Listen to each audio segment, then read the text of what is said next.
Korintus pasal yang 10 ayat pertama sampai ayat 6.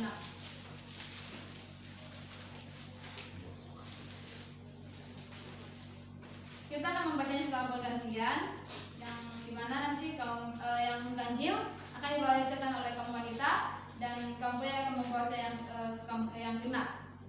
Namun izinkan saya untuk membaca perikop yang pertama, yaitu yang di Lembaga Alkitab Indonesia memberikan perikop sikap Paulus. Dalam hitungan yang ketiga, 2, 3, ya. Aku Paulus, seorang yang tidak berani bila berhadapan muka dengan kamu, tetapi berhadapan terhadap kamu bila berjauhan. Aku memperingatkan kamu demi Kristus yang lemah lembut dan ramah. Aku meminta kepada kamu, jangan kamu memaksa aku untuk menunjukkan keberanianku dari dekat, sebagaimana aku berani tidak pernah seorang orang tertentu yang dianggap bahwa kami hidup secara duniawi. Memang kami masih hidup di dunia, tetapi kami tidak berjuang secara duniawi. Karena senjata kami dalam perjuangan bukanlah senjata duniawi, melainkan senjata yang dilengkapi dengan kuasa Allah yang sanggup untuk meruntuhkan benteng-benteng. Kami mengatakan setiap siasat orang dan menundukkan setiap kubu yang dibangun oleh keangkuhan manusia untuk menerapkan Allah. Kami melawan segala pikiran yang melakukannya kepada Kristus. Sama-sama kita baca yang ke-6. Dan kami siap-siap juga untuk menghukum setiap perbuatan bila ketaatan kamu telah menjadi sempurna. Amin. Baik, firman Tuhan pada pagi ini sungguh sangat luar biasa. Kita dapat belajar dari kisah dari seorang Rasul Paulus.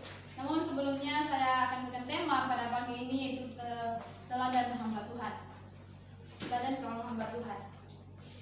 Nah, dari ayat ini kita bisa belajar dari kisah Rasul Paulus ketika ia di pelayanan di Korintus. Banyak sekali hal-hal yang mungkin sangat berlawanan dengan apa yang diinginkan oleh Rasul Paulus. Bahkan dalam kehidupan kita sehari-hari juga, ketika kita dalam pelayanan kita, dalam perjalanan kehidupan kita sebagai hamba-hamba Tuhan, ketika kita mungkin dalam penginjilan kita, banyak hal-hal yang kita hadapi ketika kita menginjil, ya. Kita menginjil banyak yang tidak sesuai dengan apa yang kita inginkan. Ketika kita memberitakan kebenaran firman Tuhan, banyak yang terima, ada juga yang nggak terima, ya.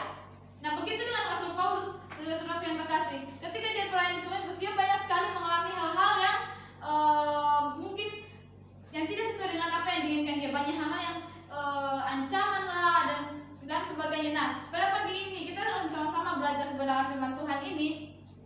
Dan sebagai anak Tuhan, terkadang kita melakukan hal-hal yang baik di hadapan teman-teman semua, bahkan lingkungan kita, itu tetap salah di mata mereka, ya, tetap salah. Walaupun itu menurut kita udah hal-hal yang sangat baik yang kita lakukan, yang mungkin itu udah hal yang mungkin udah sewajarnya kita lakukan, tapi banyak orang yang menilai nggak semua menilai itu hal yang baik juga, ya. Banyak mereka menilai itu karena mungkin mau cari muka lah, apalah sebagainya. Nah, pada pagi ini kita bisa belajar dari kisah Rasul Paulus, saudara yang terkasih, bagaimana dia menjadi seorang hamba Tuhan. Ketika dia menginjil, dia memiliki sikap seorang hamba Tuhan. Nah, kalau kita belajar dari pasal yang ke-10 ini, di satu perikop ini mengatakan, ada di ayat yang 1 sampai ayat yang ke-6, itu berbicara mengenai Paulus menegaskan tentang Injil dan menghukum orang-orang yang berbuat kejahatan. Nah, di ayat ke-7 sampai ayat yang ke-11, itu Rasul Paulus menegaskan perkara tersebut dengan orang Korintus, menegaskan hubungannya dengan Kristus dan wewenangnya yang dimiliki oleh Rasul Paulus. Nah, pada pagi ini ada beberapa hal yang bisa kita teladani dengan seorang Rasul Paulus. Yang pertama yaitu sikap rendah hati dan lemah lembut.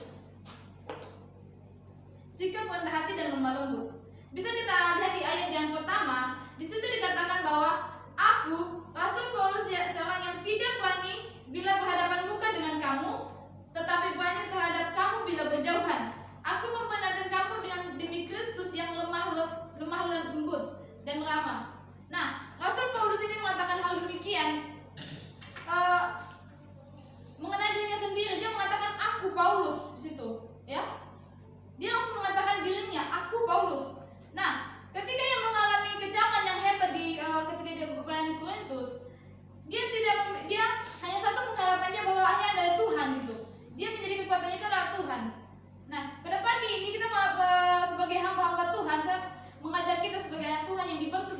ini banyak sekali yang kita alami di dalam pelayanan kita, dalam kehidupan kita sehari-hari juga, yang mungkin nggak membuat kita enak.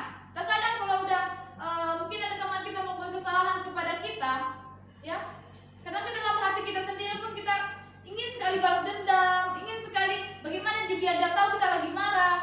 Tapi tidak, dengan Paulus dia mengingatkan dengan lembut, ya, dia mengingatkan dengan lembut. Jadi kita bisa baca dari kisah Rasul Paulus ini bagaimana dia mengingatkan orang-orang di Korintus dengan lembut dan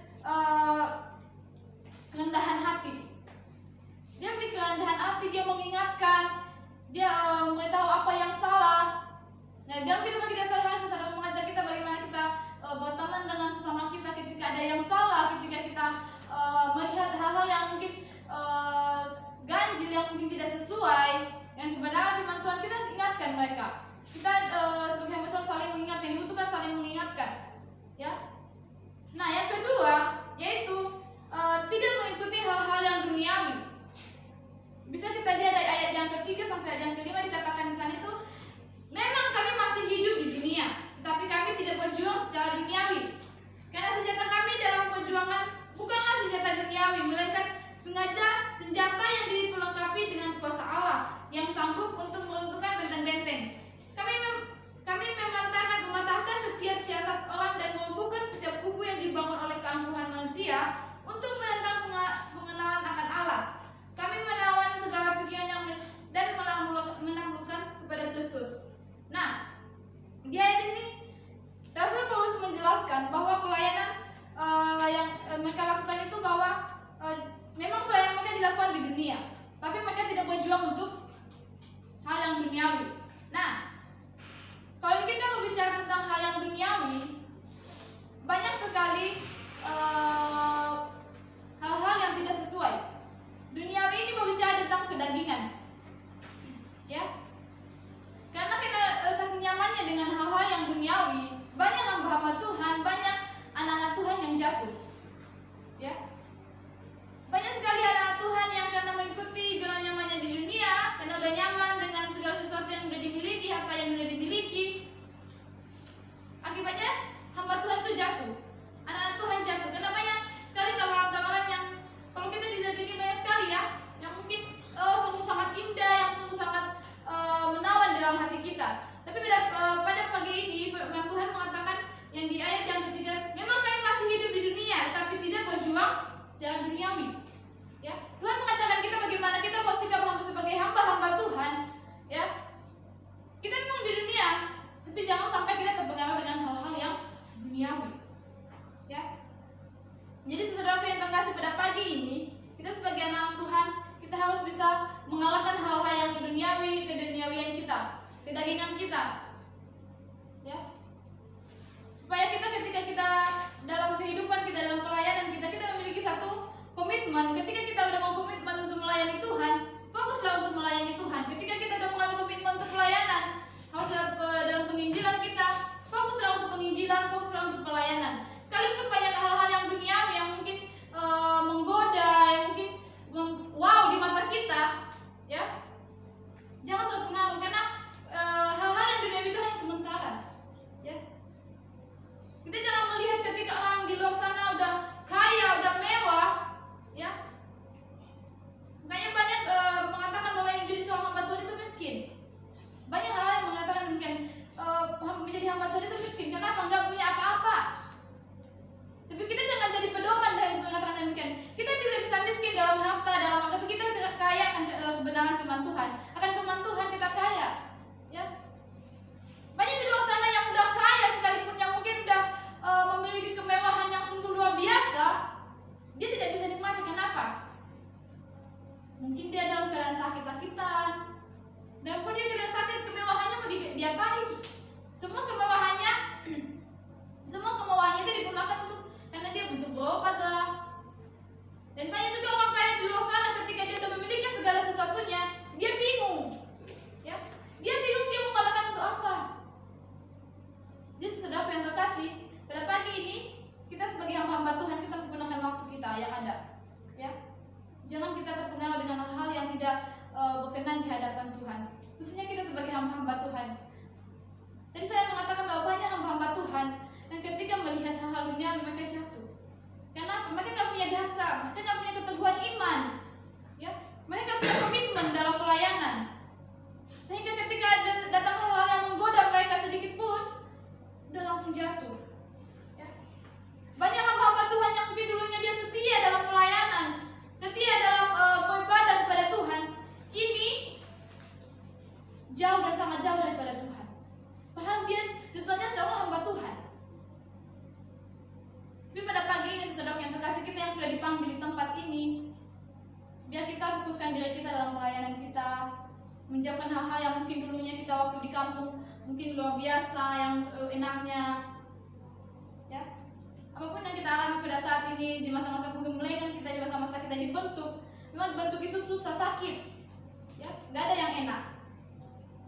Namanya juga dibentuk bagaikan tanah liat. Kalau kita membentuk, mungkin dulu kita waktu SD sering disuruh buat asbak lah, kalau tempat-tempat rokok kan, kalau SD susah.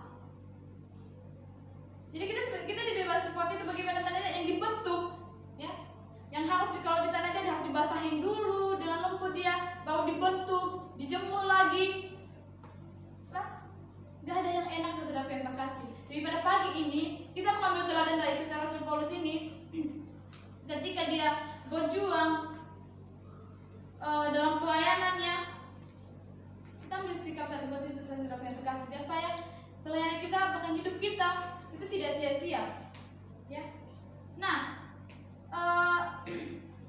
dan di ayat yang ke-6 ditegaskan bahwa untuk mengalami setiap pelayanan Rasul Paulus ini berbicara mengenai dan di ayat ke-6 dikatakan bahwa dan kami siap sedia juga untuk menghukum setiap kedurhakaan bila ketaatan kamu telah menjadi sempurna.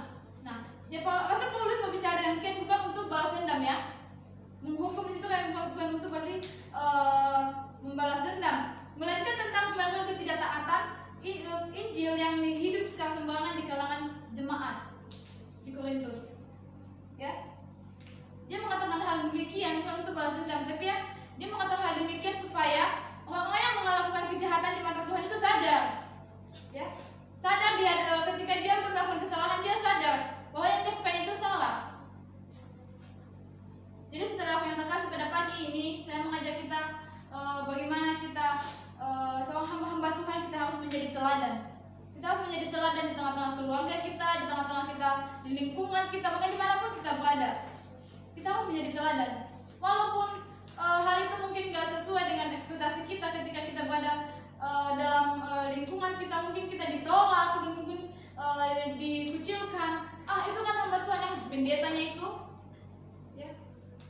Banyak sekali hal yang terjadi dengan demikian ketika dia udah tahu pendeta, banyak yang bilang sok suci lah dan lain sebagainya. Tapi pada pagi ini saya mengajak kita saudara yang terkasih, biar itu menjadi teladan. Teladan di tengah-tengah keluarga kita, teladan untuk lingkungan kita, supaya kita dilihat bahwa kita memiliki Allah yang luar biasa, memiliki Tuhan yang luar biasa, yang mampu menolong kita, yang mampu menguatkan kita ketika kita berada dalam kesusahan, ketika kita berada dalam masalah yang sungguh luar biasa, mungkin banyak pencobaan yang kita hadapi, ya. Tapi Tuhan bisa menguatkan kita, menentukan setiap langkah-langkah kita. Jadi saudara yang terkasih, apapun yang kita lakukan, kalau kita tidak lakukan itu benar-benar sungguh-sungguh di hadapan Tuhan, apapun yang kita